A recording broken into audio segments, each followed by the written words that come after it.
அஸ்ஸலாமு அலைக்கும் வரஹ்மத்துல்லாஹி பரக்காத்து.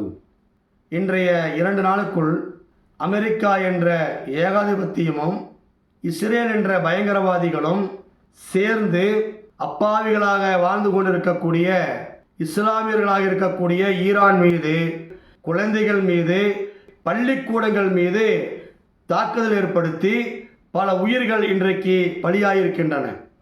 இது என்ன காரணம்?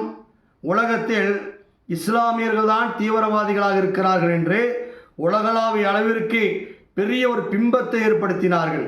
ஆனால் உண்மையாகவே உலகத்தில் மிக பெருங்கொண்ட தீவிரவாதிகள் யார் என்று சொன்னால் அந்த அமெரிக்காக்காரன் தான். அவனுக்கு ஜால்ரா போடுகின்ற இஸ்ரேல் என்கிற பயங்கரவாதிகள் தான்.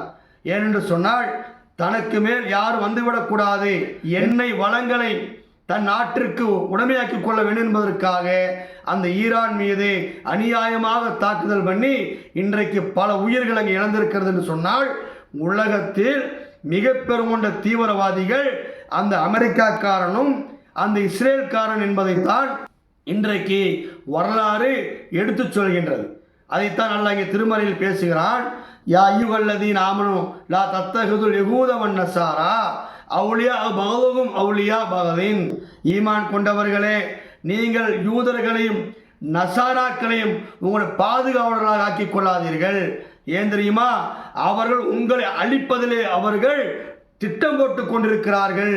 அவர்களை யார் தங்கள் பாதுகாவலர்கள் ஆக்கிக் கொள்கின்றார்களோ அவர்கள்தான் பாவிகள், அவங்க தான் அநியாயக்காரர்கள் என்று அல்லாஹ் பேசுகிறான்.